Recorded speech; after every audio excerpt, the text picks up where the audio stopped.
स्वागत है आपका टॉप 5 बुलेटिन में। चलिए रुख करते हैं आज की बिहार की कुछ बड़ी खबरों की तरफ।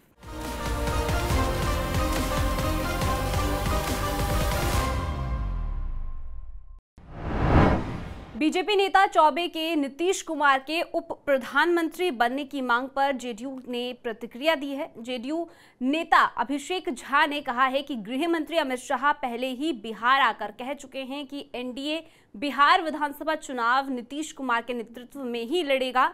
ऐसे में गृह मंत्री अमित शाह के बयान पर ध्यान देने की जरूरत है। साथ ही ये भी कहा कि अश्विनी चौबे ने मुख्यमंत्री नीतीश कुमार के लिए जो भी बातें कही ये उनकी निजी इच्छा है और ये बात सही है कि नीतीश कुमार ने पीएम मोदी के साथ मिलकर काम किया है।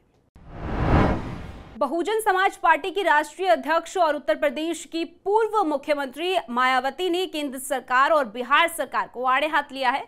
उन्होंने बोधगया महाबोधि मंदिर प्रबंधन कानून 1994 और हाल ही में संसद से पारित हुए वक्फ कानून में किए गए बदलावों पर कड़ी आपत्ति जताई है और दोनों मामलों में सरकार से तत्काल संशोधन की मांग की है।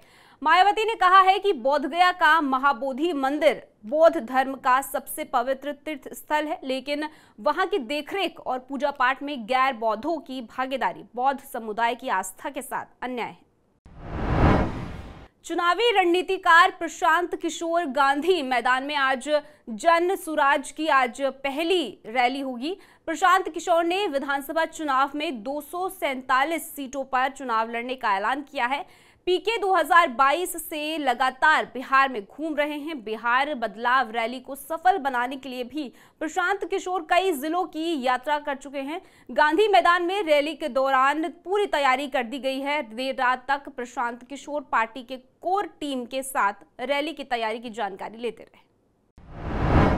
शिवसेना यूबीटी के सांसद संजय राउत ने मुंबई आतंकी हमले के आरोपी तहव्वुर हुसैन राणा को लेकर बड़ा बयान दिया है। राउत ने कहा है कि मुंबई आतंकी हमलों के मुख्य आरोपी तहव्वुर हुसैन राणा को तुरंत फांसी की सजा होनी चाहिए। इसके साथ ही उन्होंने कहा कि राणा को तुरंत फांसी मिलनी चाहिए, लेकिन सरकार उसे आगामी बिहार विधानसभा चुनाव के दौरान फांसी पर लटकाएगी। राणा को अमेरिका से सफलतापूर्वक प्रत्यार्पित करने के बाद भारत लाया गया और फिर उसे औपचारिक रूप से गिरफ्तार कर लिया गया। बिहार सरकार ने जमीन विवादों को खत्म करने के लिए शुरू किए गए जमीन सर्वे अभियान की तारीख बढ़ा दी है।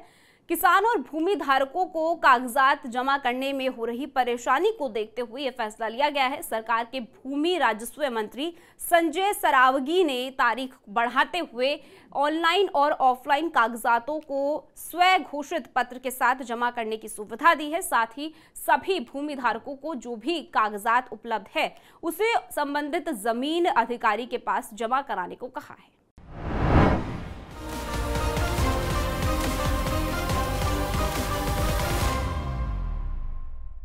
झारखंड और बिहार से जुड़ी तमाम ऐसी खबरों के लिए आप जुड़े रहिए आयुन भारत के साथ।